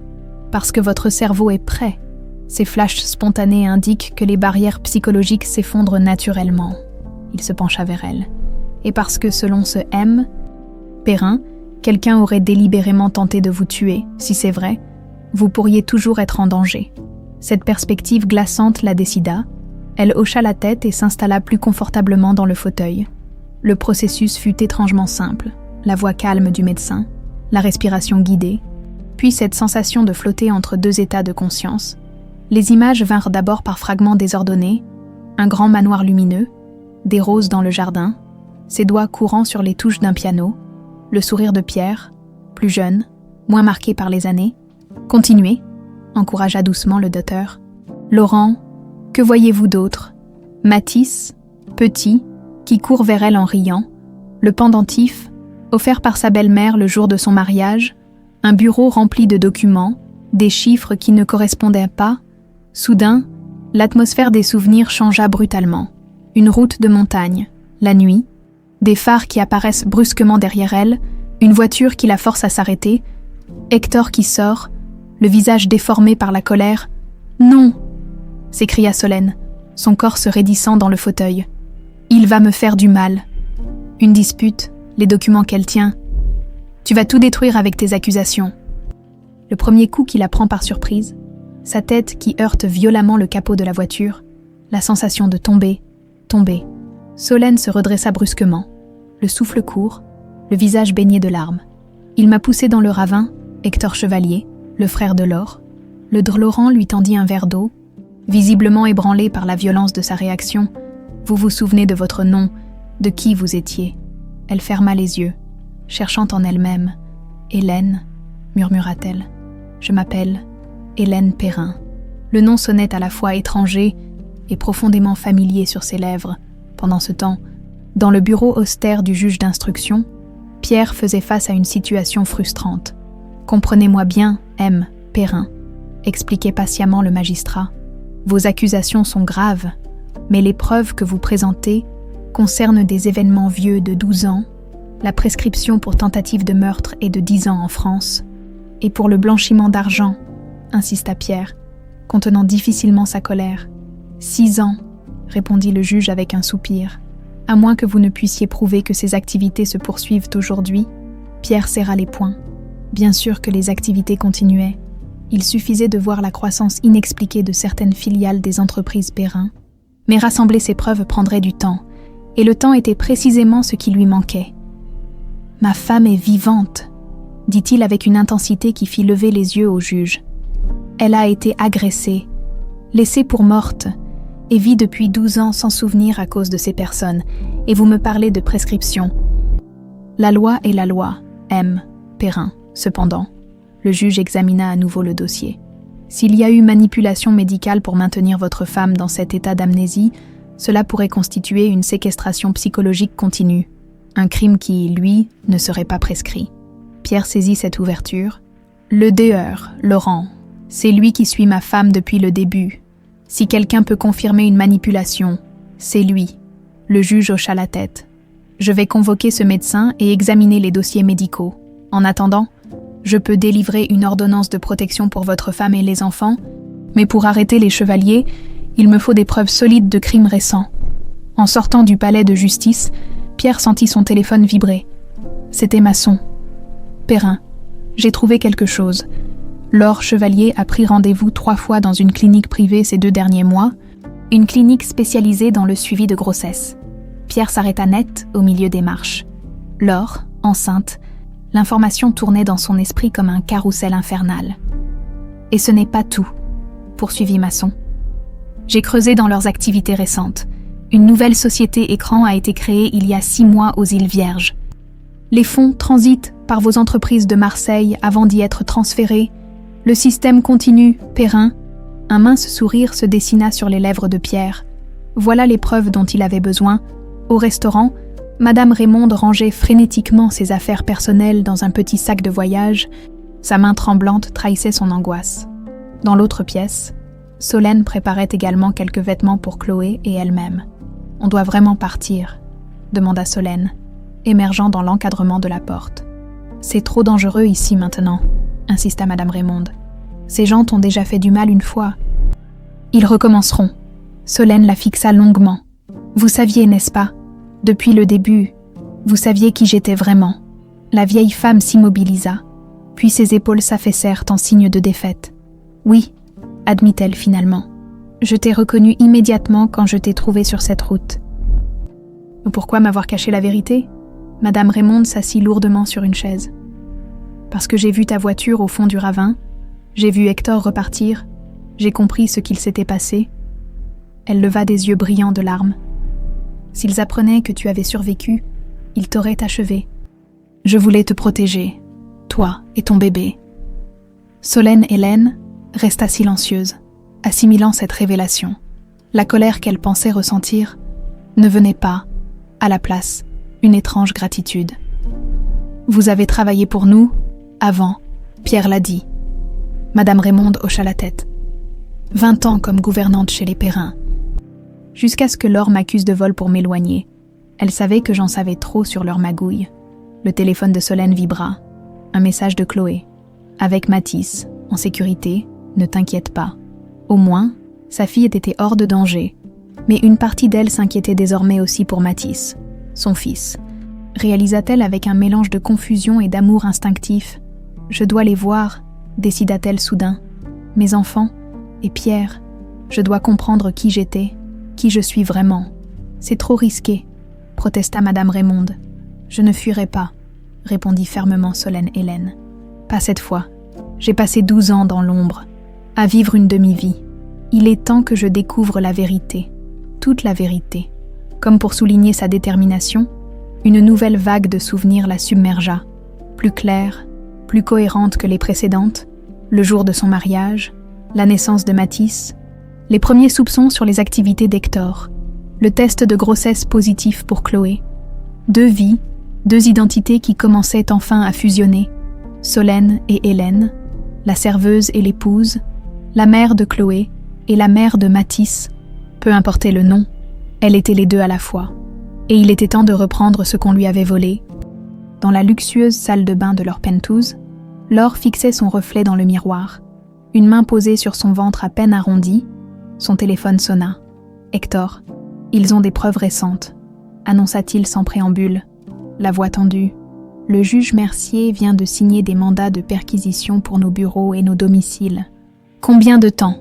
demanda-t-elle calmement. « Quelques heures, maximum. J'ai déjà contacté notre avocat à Genève. Les fonds sont sécurisés. » Laure sourit froidement à son reflet. « Plan B alors. »« Tu es sûr ?» hésita Hector. « Une fois que ce sera fait, il n'y a plus de retour en arrière possible. » le coupa-t-elle. « Mais tout en place ce soir. On termine ce qu'on a commencé il y a 12 ans. » En raccrochant, elle caressa doucement son ventre. « Ne t'inquiète pas, mon bébé, » murmura-t-elle. « Maman a tout prévu. Ils ne nous sépareront jamais. » La pluie battait contre les vitres du petit café où Masson avait donné rendez-vous à Pierre. L'endroit discret, à mi-chemin entre la banlieue et le centre-ville, semblait idéal pour une conversation qui ne devait pas être entendue.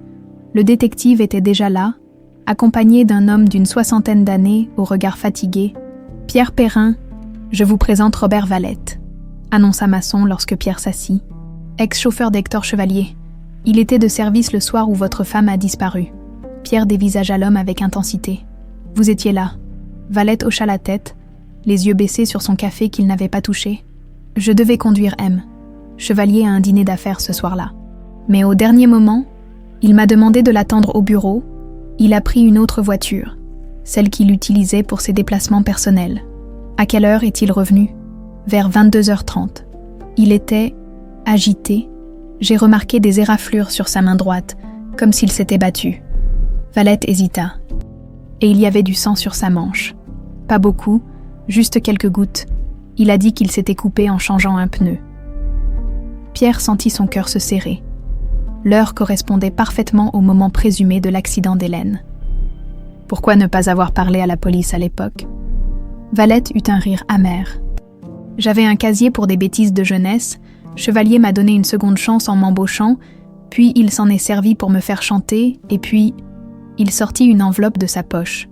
Il m'a payé, généreusement, pour oublier ce que j'avais vu. Il poussa l'enveloppe vers Pierre. À l'intérieur, une photo montrait Hector et Laure Chevalier en grande conversation avec un homme en blouse blanche. Le déheur, Laurent, ce médecin, celui qui suit votre femme depuis 12 ans, il était sur leur liste de paye avant même l'accident. J'ai souvent conduit M, Chevalier, à son cabinet. Pierre fixait la photo. Les pièces du puzzle s'assemblant enfin, il maintenait délibérément mon épouse dans cet état d'amnésie, probablement avec un traitement spécifique déguisé en anxiolytique, confirma Masson. J'ai consulté un spécialiste qui m'a expliqué qu'il existe des médicaments qui peuvent supprimer la récupération de mémoire traumatique. Valette semblait de plus en plus nerveux. Il y a autre chose, Madame Chevalier. J'ai surpris une conversation la semaine dernière. Elle parlait d'un plan B avec M, Hector, quelque chose qui devait se faire ce soir. Pierre et Masson échangèrent un regard inquiet. « Ce soir, vous en êtes sûr ?»« Certain. » Elle a mentionné une fête de fiançailles. Pierre blêmit. La soirée de fiançailles officielle qu'il avait repoussée plusieurs fois était prévue ce soir même au manoir. Un événement mondain avec la haute société lyonnaise, organisé en grande partie par Laure avant que tout ne bascule. « Je dois annuler cette réception, » murmura-t-il. « Non, » contra Masson. « C'est l'occasion parfaite pour les coincer. Ils se sentiront en sécurité, entourés de témoins. Nous pourrons recueillir des preuves, peut-être même des aveux si on les pousse à bout. Mais c'est risqué, s'ils préparent quelque chose. Justement, mieux vaut les avoir à l'œil. Et puis, j'ai déjà contacté le juge Mercier. Des policiers en civil seront présents. » Pierre hésita, puis acquiesça lentement. « D'accord, mais Mathis et Chloé restent à l'écart. »« Bien sûr, et votre femme aussi. » Pierre détourna le regard. « Je ne suis pas sûre qu'elle accepte de rester en retrait. Elle commence à se souvenir, Masson, et d'après ce que j'ai pu comprendre, Hélène n'a jamais été du genre à fuir les confrontations. Dans la chambre d'hôtel où Mathis et Chloé s'étaient réfugiés, l'ambiance était électrique. Ils avaient passé la journée à comparer leurs notes, à relier les points entre les documents trouvés au chalet et les informations glanées depuis. « Tu crois vraiment que Laure pourrait tenter quelque chose ce soir ?» demanda Chloé sceptique. « Avec tous ses invités ?» Mathis hocha gravement la tête. « C'est le moment parfait. Tout le monde sera là, y compris papa. Si quelque chose devait lui arriver pendant cette soirée, ça passerait pour un accident, » compléta Chloé, comprenant soudain. Comme pour maman, le terme « maman » flottait étrangement entre eux, à la fois familier et nouveau. Ils n'avaient pas vraiment eu le temps d'assimiler leur lien de parenté, trop occupés par l'urgence de la situation. « On doit y aller », décida Mathis.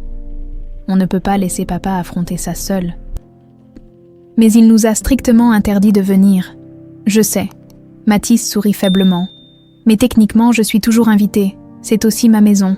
Et puis... » Il sortit de son sac une enveloppe crème avec le logo doré de Perrin Immobilier. « J'ai subtilisé une invitation pour toi. » Chloé examina l'invitation, impressionnée par l'audace de son demi-frère. « Et maman, elle devrait être là aussi, non?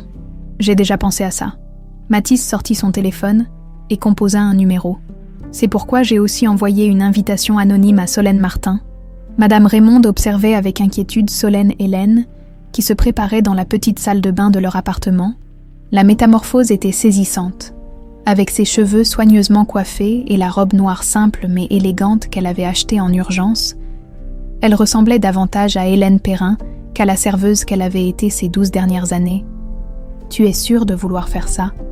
demanda une fois de plus la vieille femme. « C'est risqué, ils seront là. C'est précisément pourquoi je dois y aller. » Solène, Hélène, accrocha le pendentif en croissant de lune à son cou. « Je veux les regarder dans les yeux quand ils me verront. Je veux qu'ils sachent que leur plan a échoué. » Elle fixa son reflet, cherchant dans ce visage les traces de la femme qu'elle avait été. Les souvenirs continuaient d'affluer, certains doux, d'autres terrifiants, mais tous formant peu à peu une image cohérente de sa vie antérieure. « Je ne suis plus celle qu'ils ont essayé de tuer, » murmura-t-elle. « Mais je ne suis plus non plus celle qu'ils ont créée. Je suis les deux. » Madame Raymonde s'approcha. Les larmes aux yeux. « Tu as toujours été extraordinaire, que ce soit comme Hélène ou comme Solène. J'aurais juste aimé. » Sa voix se brisa. « J'aurais dû te dire la vérité plus tôt, te permettre de retrouver ta famille. » Solène Hélène se retourna et prit les mains ridées de la vieille femme. « Vous étiez ma famille aussi. Vous et Chloé, vous m'avez sauvée, protégée, aimée. Je ne l'oublierai jamais. » Un coup à la porte les interrompit. Solène Hélène ouvrit pour découvrir une jeune femme élégante qu'elle ne connaissait pas. « Madame Martin, je suis Clara, l'assistante personnelle de Laure Chevalier. » Solène Hélène se raidit. « Que voulez-vous » Clara jeta un regard nerveux par-dessus son épaule. « Vous aider, je ne supporte plus ce qu'ils font, ce qu'ils prévoient de faire ce soir. » Elle tendit une clé USB. Tous les transferts financiers des 10 dernières années, les preuves que le système de blanchiment continue, et les échanges avec le dehors, Laurent concernant votre traitement. Solène Hélène prit la clé, stupéfaite. « Pourquoi me donnez-vous ça ? Parce que j'ai été témoin de trop de choses, et parce que récemment, Laure a commencé à parler de se débarrasser de Pierre. » Elle baissa la voix. « Elle est enceinte. Vous savez, elle veut tout. L'enfant, l'Empire Perrin, tout. » Cette révélation frappa Solène Hélène comme un coup physique. Laure, enceinte de Pierre, son mari, l'idée était surréaliste, douloureuse. « Merci, » dit-elle finalement, « pour ces informations et pour votre courage. » Clara hocha la tête. « Soyez prudente ce soir, ils sont désespérés, et les gens désespérés sont capables de tout. » Après son départ, Solène Hélène fixa la clé USB, puis l'invitation dorée qu'elle avait reçue anonymement.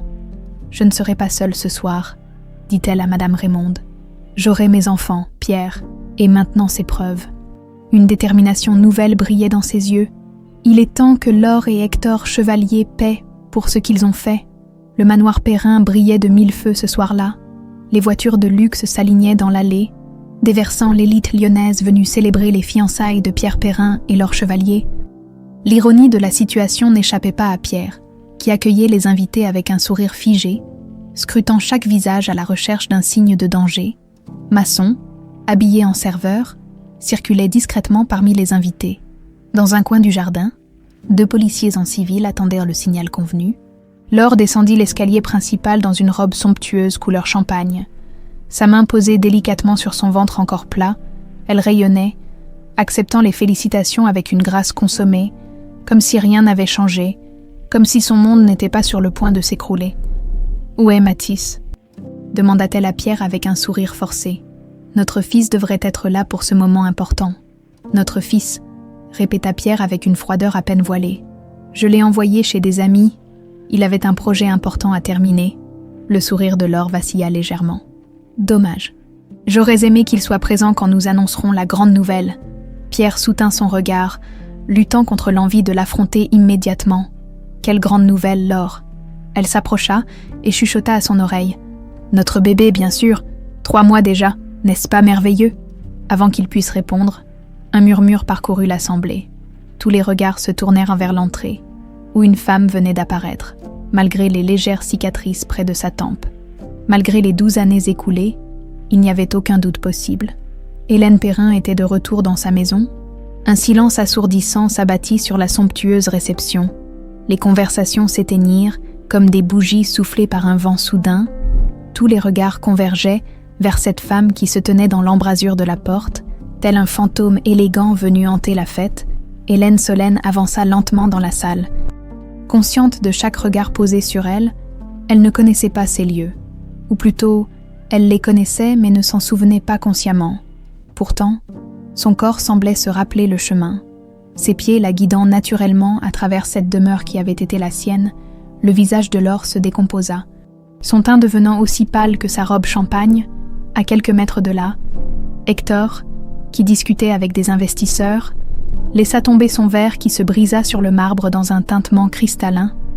Pierre, quant à lui, restait figé, incapable de bouger ou de parler, malgré tout ce qu'il savait intellectuellement. Voir son épouse disparue marcher vers lui, dans cette salle, où ils avaient partagé tant de moments heureux, le bouleversait au-delà des mots. « Pardonnez mon retard », dit Hélène, d'une voix claire, qui porta à travers la pièce silencieuse. La circulation était terrible. Cette remarque presque banale dans un contexte si extraordinaire provoqua une vague de murmures confus parmi les invités. Qui était cette femme qui ressemblait tant à la défunte Hélène Perrin? Pourquoi personne ne l'arrêtait? Pierre fut le premier à réagir. Il s'avança et, dans un geste qui surprit l'assemblée, prit la main d'Hélène et la porta à ses lèvres. « Tu n'es jamais en retard », dit-il doucement. « C'est le monde qui est toujours trop pressé. » Et c'était une plaisanterie qu'ils échangeaient un peu souvent. Autrefois, une réponse qu'Hélène seule pouvait comprendre. Ses yeux s'illuminèrent de reconnaissance. Laure s'interposa brusquement entre eux. « Qu'est-ce que cela signifie, Pierre? Qui est cette femme ?» Pierre la dévisagea froidement. « Tu le sais parfaitement. »« Laure, mais puisque tu insistes sur les présentations formelles, mesdames et messieurs, éleva-t-il la voix pour s'adresser à l'assemblée, permettez-moi de vous présenter mon épouse, Hélène Perrin. » Les exclamations de surprise résonnèrent dans la salle. Hector s'approcha rapidement, un sourire forcé plaqué sur son visage. « Allons Pierre, ce n'est pas drôle. Nous savons tous qu'Hélène est décédée il y a 12 ans. Cette ressemblance est certes troublante, mais... » « Pas de comédie, Hector, » l'interrompit Pierre. « Pas ce soir, à cet instant précis. » Comme orchestré par le destin, l'orchestre engagé pour la soirée entama les premières notes de Clair de lune de Debussy. La mélodie s'éleva, délicate et poignante.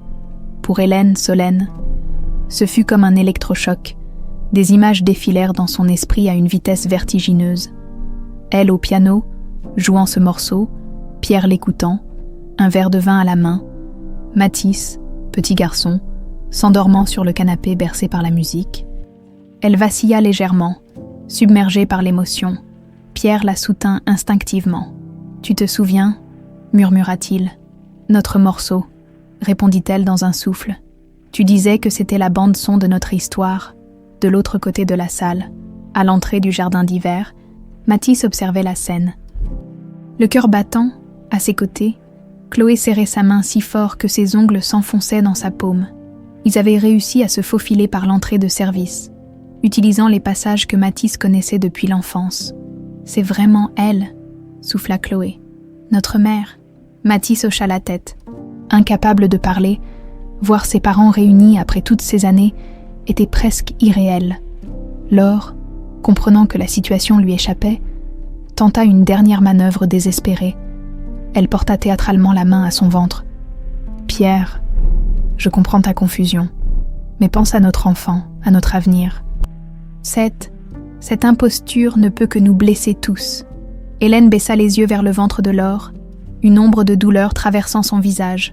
Puis elle releva la tête, son regard s'affermissant. « J'étais enceinte aussi, » dit-elle calmement, « de 2 mois. Quand ton frère m'a poussée dans ce ravin. » Elle toucha son pendentif. « C'est la seule chose que je n'ai jamais oubliée, protéger mon enfant, même quand je ne savais plus qui j'étais. » Un murmure parcourut l'assemblée. Les invités commençaient à comprendre qu'ils n'assistaient pas à une simple scène de ménage, mais à quelque chose de bien plus grave. Hector, sentant le danger, s'approcha du buffet où un serveur, maçon, déguisé, lui bloqua subtilement le passage. « Laure !» appela-t-il, la voix tendue. « Je crois qu'il est temps de partir. » Mais Laure, comme hypnotisée par le désastre qui se déroulait, ne pouvait détacher son regard d'Hélène. « Comment as-tu survécu ?» demanda-t-elle finalement, abandonnant toute prétention. « J'ai vu les photos du ravin. Personne n'aurait pu... Madame Raymonde m'a trouvée, » répondit simplement Hélène. « Cette femme que tu as fait renvoyer sous de fausses accusations, elle m'a sauvée, cachée, protégée pendant que j'étais vulnérable. » Pierre fit un pas en avant. « Et pendant tout ce temps, Laure, tu savais, tu m'as regardé souffrir pendant 12 ans, sachant parfaitement ce que ton frère avait fait. Tu ne comprends pas, » siffla Laure, son masque de perfection se fissurant complètement. Elle allait tout détruire avec ses accusations, tous nos efforts, tout ce que nous avions construit. Vous voulez dire tout ce que vous avez volé, intervint une nouvelle voix. Mathis émergea du jardin d'hiver, suivi de Chloé. Pierre écarquilla les yeux, surpris et inquiet de voir les adolescents qu'il croyait en sécurité loin d'ici. Hélène, elle, ne put retenir un cri étouffé en voyant son fils, désormais presque un homme, et sa fille côte à côte, la ressemblance entre eux, subtile mais indéniable, la frappa comme jamais auparavant. « Mathis » murmura-t-elle, tendant instinctivement la main vers lui. Le jeune homme s'approcha. Hésitant malgré lui, toute sa vie, il avait rêvé de ce moment. Mais maintenant qu'il était là, il ne savait plus comment réagir. Ce fut Chloé qui le poussa doucement en avant. « Va » chuchota-t-elle. « Elle t'a attendu aussi longtemps que tu l'as attendu. » Pendant ce bref moment d'émotion familiale, Hector tenta discrètement de s'éclipser, mais 2 hommes en costume, les policiers en civil, lui barrèrent le chemin. « Hector Chevalier » annonça l'un d'eux. « Vous êtes en état d'arrestation pour tentative de meurtre, fraude fiscale et blanchiment d'argent. » Acculé, Hector sortit soudain un petit pistolet de sa poche intérieure. Des cris éclatèrent parmi les invités qui reculèrent en désordre. « Personne ne bouge !» hurla-t-il, le regard fou. « Laure, viens ici. » Mais Laure, voyant son monde s'effondrer, prit une décision inattendue. Au lieu de rejoindre son frère, elle se précipita vers la terrasse, bousculant les invités sur son passage. « Laure !» cria Hector, déconcentré. Ce moment d'inattention suffit à Masson pour se jeter sur lui. L'arme tomba au sol dans la lutte qui s'ensuivit, et les policiers maîtrisèrent rapidement Hector qui se débattait en hurlant des menaces, à l'extérieur, sur la terrasse surplombant les jardins du manoir. Laure se tenait dangereusement près du bord. Pierre et Hélène s'approchèrent lentement d'elle, suivis par Mathis et Chloé qui restaient prudemment en retrait. « C'est fini, Laure, » dit doucement Pierre. « Ne fais pas ça. Pense à ton enfant. » Un rire amer s'échappa des lèvres de Laure. « Mon enfant. » Ce bébé était mon assurance-vie, Pierre. Ma garantie que, quoi qu'il arrive, tu ne pourrais jamais me repousser complètement. Hélène fit un pas en avant. « Je sais ce que c'est, Laure, d'être désespérée, de sentir qu'on n'a plus le contrôle, mais ce n'est pas la solution. »« Tu ne sais rien, » cracha Laure. « J'ai attendu 12 ans à construire cette vie avec Pierre, à gagner sa confiance, son affection, et tu reviens, comme ça, pour tout me prendre. »« Je ne suis pas revenue pour prendre quoi que ce soit, » répondit calmement Hélène. « Je suis revenue pour la vérité, pour mes enfants, pour la justice. » Elle tendit la main vers Laure. « Descends de là, laisse-nous t'aider pour ton bébé, si ce n'est pour toi-même. » Un moment de doute traversa le regard de Laure. Puis, lentement, elle s'éloigna du bord. 2 policiers s'approchèrent immédiatement pour l'escorter, lui récitant ses droits alors qu'il l'emmenait. Dans le silence qui suivit, Clair de Lune continuait à jouer doucement, comme si la mélodie avait attendu ce moment pendant 12 ans. Ce moment où, enfin, Hélène Perrin retrouvait sa place dans le monde, entourée de sa famille réunie contre toute attente. Pierre prit délicatement sa main, Mathis s'approcha timidement de l'autre côté, et Chloé, après une hésitation, vint compléter ce cercle improbable. 4 personnes liées par le sang, séparées par le destin, et finalement réunies par la vérité. La salle d'audience était plongée dans un silence solennel lorsque le juge prononça la sentence. Hector Chevalier, impeccablement vêtu malgré les circonstances, ne scia pas en entendant les 15 années de prison ferme pour tentative de meurtre, fraude fiscale et blanchiment d'argent. Son visage s'était figé dans une expression hautaine qui masquait mal sa défaite. À quelques mètres de lui, Laure, le teint pâle et les traits tirés sous sa tenue de détention, reçut une peine plus clémente, 8 ans, avec possibilité de libération conditionnelle après 5, le tribunal ayant pris en compte son état de grossesse avancée et sa coopération partielle pendant l'enquête. Assis au premier rang, Pierre, Hélène, Mathis et Chloé observaient la scène avec un mélange complexe d'émotions. Ce n'était pas la joie qui dominait, mais plutôt un sentiment de soulagement teinté de mélancolie. La justice était rendue, mais à quel prix? 12 années perdues, des vies bouleversées, des identités fracturées.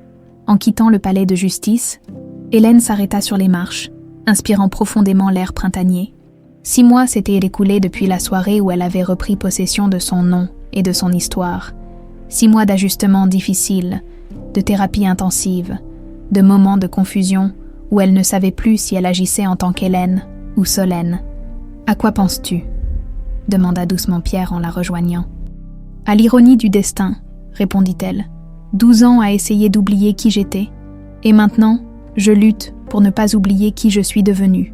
Pierre hocha la tête, comprenant cette dualité avec laquelle elle vivait désormais. L'élégante Hélène Perrin et la résiliente Solène Martin, 2 femmes qui cohabitaient dans un même corps, une même conscience. Leur relation avait évolué lentement, prudemment. Ils n'étaient plus les mêmes personnes qu'avant le drame. Pierre avait vieilli, s'était endurci.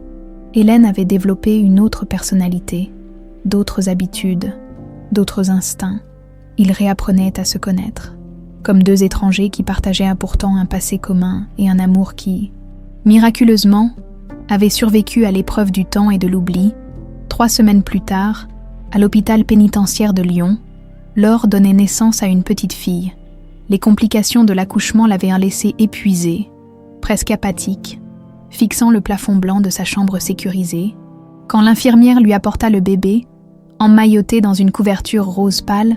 Elle détourna d'abord le regard, puis, lentement, comme malgré elle, elle tourna la tête vers ce petit être qui n'avait rien demandé. « Comment vais-je l'élever ici ?» murmura-t-elle, plus pour elle-même que pour l'infirmière.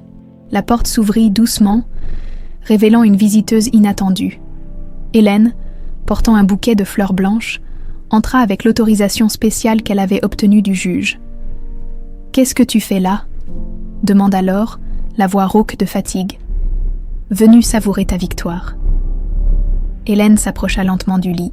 « Non, je suis venue voir une mère et son enfant. » Elle déposa les fleurs sur la table de chevet et regarda le nouveau-né avec une expression adoucie.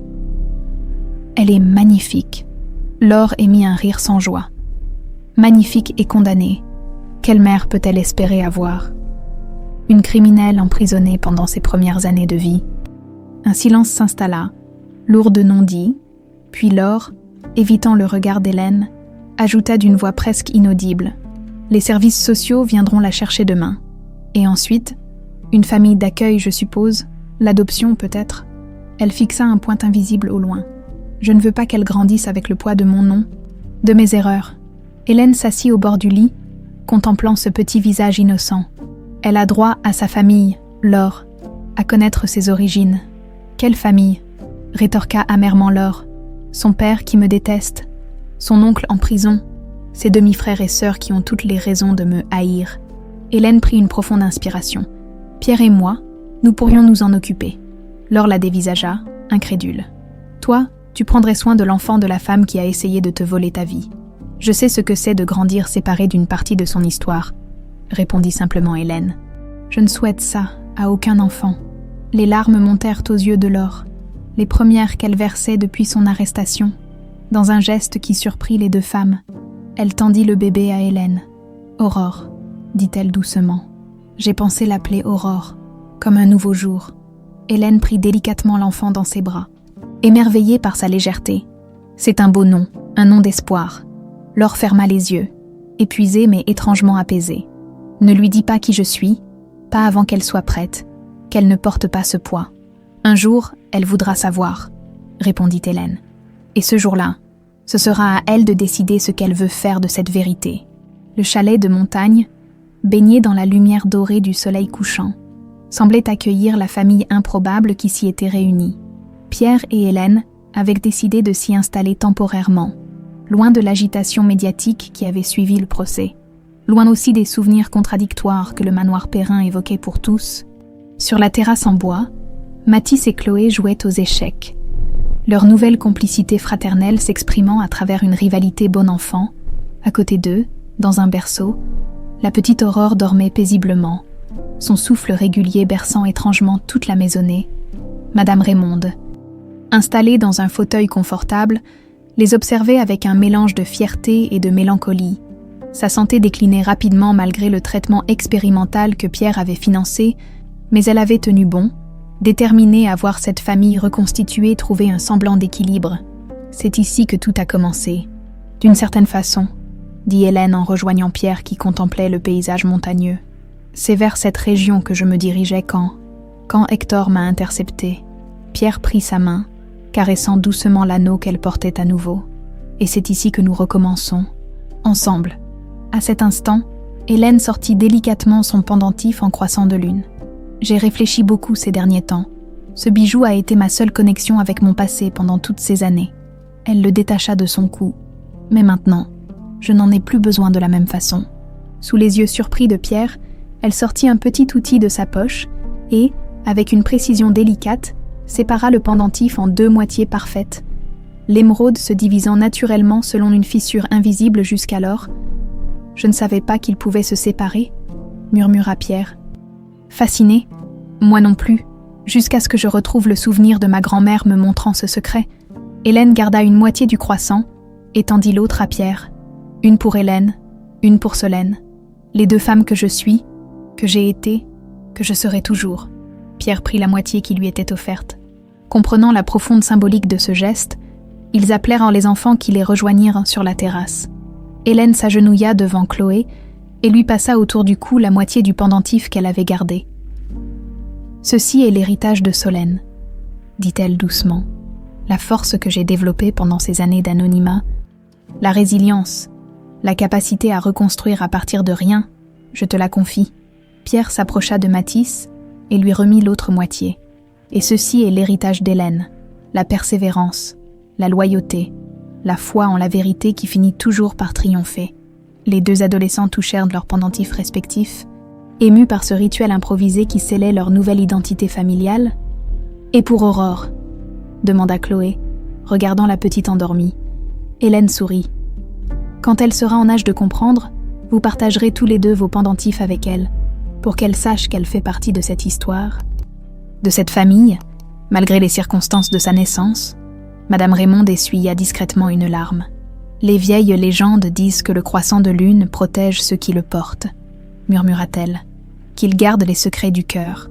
Alors, il a bien rempli sa mission, » répondit Hélène en s'asseyant près d'elle. « Il a gardé mon âme quand mon esprit s'était égaré. » Le soleil disparaissait lentement derrière les montagnes, teintant le ciel de nuances d'orange et de pourpre. Une nouvelle nuit approchait, mais pour la première fois depuis 12 ans, aucun d'entre eux ne la redoutait. Car demain serait un nouveau jour, une aurore. Comme la petite fille qui symbolisait si parfaitement leur recommencement, 1 an plus tard, dans les jardins de la villa méditerranéenne que Pierre et Hélène avaient finalement choisi comme nouveau foyer, Mathis prenait une photographie de famille, Hélène et Pierre, enlacés sous la pergola fleurie, Chloé au piano, composant une mélodie inspirée de clair de lune, la petite Aurore faisant ses premiers pas incertains vers un portrait de Madame Raymonde, décédée paisiblement quelques mois plus tôt, sur la photographie, Matisse inscrivit une dédicace qui résumait l'extraordinaire odyssée qu'ils avaient traversée, pour ma famille, qui m'a enseigné que la mémoire peut faillir, mais que l'amour véritable laisse des marques si profondes dans l'âme que même l'oubli ne peut les effacer. Certains liens ne sont pas faits pour être brisés, seulement pour être redécouverts, renforcés et multipliés à travers les générations. Et ainsi, le pendentif qui avait un jour symbolisé la douleur d'une perte était devenu le témoignage que, même dans les histoires les plus déchirantes, l'amour véritable trouve toujours un chemin pour réécrire sa propre fin. Non pas en effaçant les cicatrices, mais en les transformant en pont entre le passé perdu et l'avenir retrouvé.